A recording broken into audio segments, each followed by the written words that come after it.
Donald Trump's defense secretary, Pete Hegseth, isn't working out all that well. And it started right at the beginning. Right after he was sworn in, there was the midair collision of a passenger jet and an Army helicopter in Washington, D.C., despite the strict and solemn rules of the Defense Department that say no information about deceased service members can be made public until 24 hours after the next of kin has been informed. Pete Hegseth, nevertheless, blurted out to the public the ranks of the 3 helicopter crew members who had just been killed in the crash. Hegseth also blurted out that the crew members had been performing a training flight on a, quote, continuity of government mission. Mr. Hegseth, quote, was later told that he should not have publicly disclosed that it was a continuity of government mission, which involves U.S. officials and military forces practicing how the government would react in the event of an emergency. Just a couple of weeks later, Mr. Hegseth took his first big international trip as defense secretary, went to a big NATO meeting in Europe, and he began the trip by just totally flummoxing not only our allies, but also a lot of Washington, when he again just blurted out that any peace deal in the Russia-Ukraine war would have to include Ukraine giving up lots of its territory and abandoning its bid to join NATO. That caused major blowback. For obvious reasons, he was just giving away Ukraine's major bargaining chips even before negotiations had started. When that blowback made its way to him, Pete Hegseth sort of angrily asserted that he had basically been the victim of his own comments.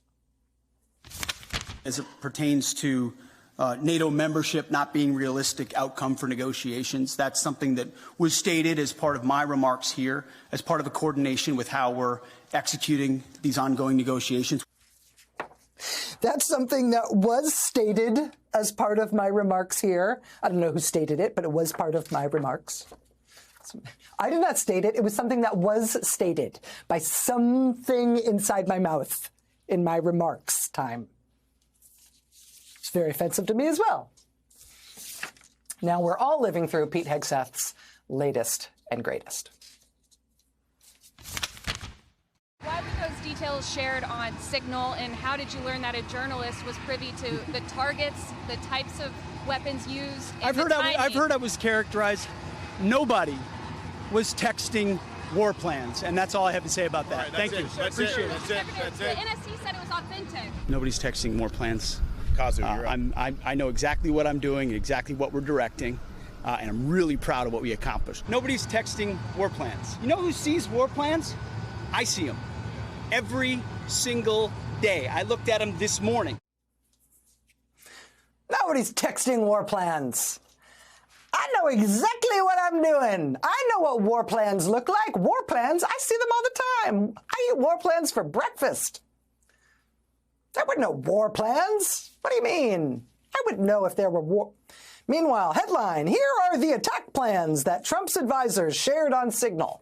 Jeffrey Goldberg of The Atlantic magazine today releasing the entirety of the Signal message chain that he was somehow inexplicably added to, in which top Trump administration officials texted in detail about forthcoming airstrikes in Yemen. And despite Pete Hegseth and other officials in the chat saying there was no classified information and definitely no war plans, here is Pete Hegseth texting on a private messaging app to a group including a reporter, times and weapons and attack sequences about 2 hours before the first bombs exploded.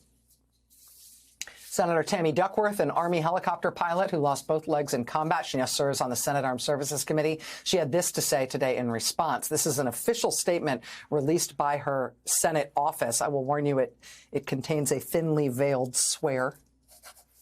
Statement says, quote, Pete Hegseth is a effing liar. This is so clearly classified info he recklessly leaked that could have gotten our pilots killed. He needs to resign in disgrace immediately. Senator Tammy Duckworth of Illinois. Senator, thank you so much for being with us tonight. I appreciate you making the time. Thanks for having me on, Rachel. It's such an important issue that you're covering.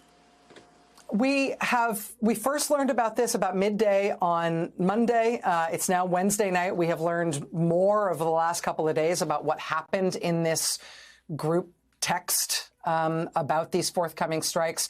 This is a very strong reaction that you have had to it. It's not only profane, it is it's mad. You're angry here. Can you explain your reaction to it and why you think why you think Secretary Hegseth should resign? I think he should resign because he put those pilots in danger. If you look at the text chain, that's my response was immediately after I read the actual text chain that showed him putting up on this unsecured platform, the drones are going to strike. And then he put down exactly how long it was going to be until the F-18s were going to be over the target area. If anybody had compromised that chain, those pilots could have been in danger. And that's why I was so upset. And I used my Army language in that text because he is the guy that's leading the military, and he put those pilots in direct danger. And by the way, if I were our allies, if I were the UK or any of our allies, I would think twice about sharing intelligence with us in the future, because we've shown that our Secretary of Defense, our national intelligence community, does not know how to safeguard classified information. Let me ask you about the classified portion of this. Obviously, there's potential criminal liability here, whether or not this was classified information. But we've also now had these blunt assertions from the president, from other White House officials, from Mr. Hegseth, saying that there was nothing that was classified or that could be construed as classified information in the text. We know what Mr. Goldberg has published. We know that the NSC says that they've verified that this was the actual text chain. Does it seem to you that this is classified information?